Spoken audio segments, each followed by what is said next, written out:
Everybody, I'm Jennifer Marshall. I'm co-founder and executive director of This Is My Brave, and we're back again with another episode of getting to know our 2020 storytellers. We're here today with Willow Morris, a storyteller from our St. Louis, Missouri cast, and Katie Grana, our program manager and producer of the St. Louis show. So Willow, tell us a little bit about yourself and why you decided to come out for the Brave show. So hi, so the reason I came out to the show was it was just kind of a random circumstance. I knew Lauren Schweiss, who works with you all.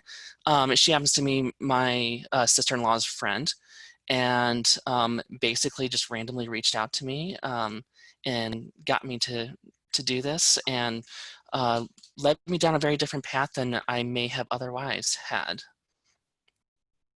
Awesome. Well, let's see. So tell us about what it felt like when you first got the call that you were going to be one of our storytellers in the show. How did that feel?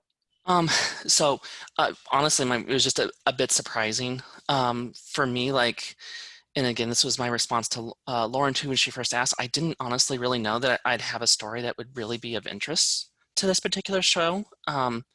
And on the second side, though, it was something that was very deeply affirming. I had been really used to people being interested in my life, just simply because I am trans. But it's always like the question is just simply related to being trans, and just not much else would really matter to those individuals. And what really was affirming about this is like, yes, that is a very important part of my life and it's an important part of the piece I talk about, but this show's about mental health in general. And it was really affirming to have something to add to this general, more broader discussion about finding healing amidst the pain of depression and anxiety.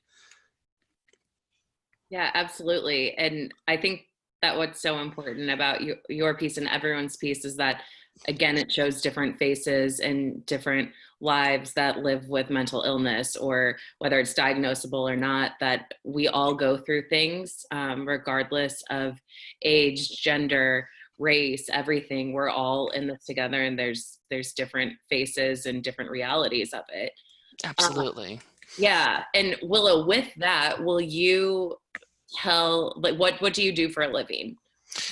So currently right now, I work at Starbucks as a barista, and it's kind of one of those funny things that life has led me down to. I actually have my background in education in professional counseling, but one of the aspects of being trans is the importance of getting health insurance that covers me. And so I happen to have to put my career on hold for a little while to have insurance that will cover my specific needs. Yeah, honestly, I never even thought about something like that. Like, I've learned so much from you every time we speak. And you are going to school for you will be going back to school then to finish counseling. Is that right? So I technically have graduated at this point, and I have a provisional license. So it's just simply a matter of when I get the opportunity to, I will complete the required clinical hours for my full licensure and can start a private practice at that point. Awesome. That's so great that you can give back and share your experience to help others. So tell us, Willow, when you first came out for the show, of course, we had a very different end in mind. We all thought we were going to be able to take the stage, and I was going to fly out to St. Louis and get to meet you in person and meet everybody. But the pandemic happened. Yes. So what did that feel like for you, for that to have changed and for us to be now going virtual? I had a lot of mixture of emotions. The first thing when all this first happened, like it was just like one other thing that just added to this sense of life being upended. And it was a common societal feeling for a lot of people. Just like life was just vastly different within a couple of weeks. And this was just one of those things that was changed. And like, as far as like, doing it virtually, like I'm more than anything else just grateful that this organization is responsible in protecting the lives of everyone involved and for the audience, and just doing what we can to help not perpetuate the pandemic itself. So regardless of any of my other feelings about it, like that's what takes precedence for me. Yeah, that's for us too. Our hearts were broken, but we will get to the stage someday, and you'll be up there with us. And I hope when we'll be able to really share the stories from a stage. But right now, we're sharing them from a virtual stage, and we get to reach so many more people. So that's exciting. Yeah, absolutely, and that's what's important. For you, when the pandemic hit, like, how has your mental health been affected, if you don't mind sharing? No, not at all. And to be quite honest, like it was really hard. This was probably one of the hardest times I've had ever since like even transitioning. Um, for me, like I need this sense of connectedness and oneness with people and with nature. Those are the two main sources of me being grounded as an individual. And within a couple of weeks, all of a sudden, like there's lots of people that I love, that I share my life with, who I just could no longer see anymore.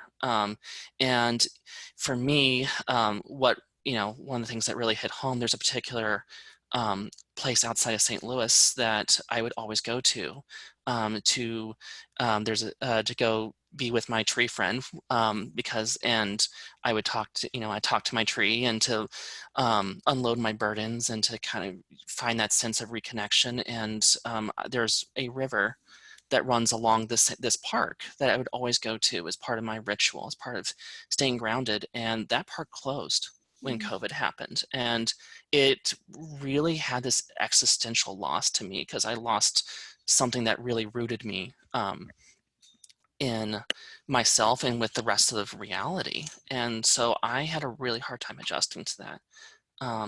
And I have since learned how to cope and how to find different ways of finding connectedness that don't require um, those kinds of things, but it's still honestly trying to heal from all of this.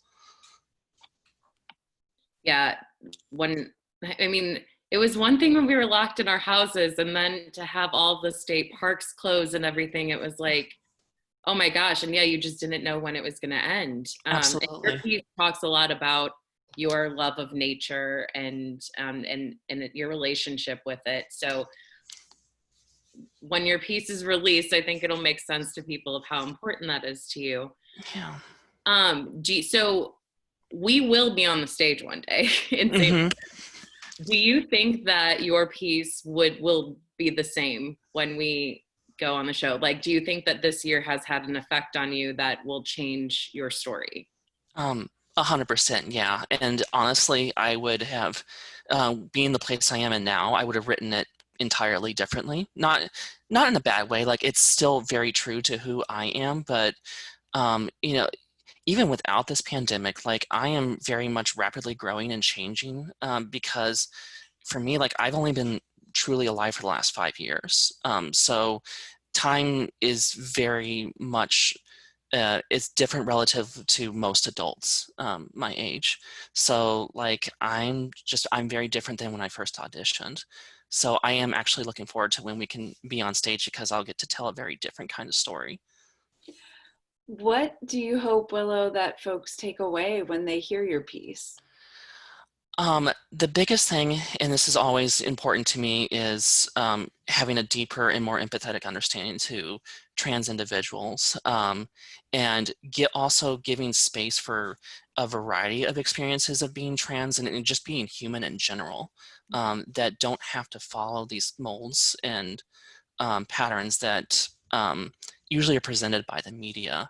But the other thing I really like is really important to me is this idea of giving permission to share stories with each other. That, of course, that's the whole point of This Is My Brave, but there is some kind of meaning that can be derived from that that's unique only to story sharing, that humans can't get from any other experiences.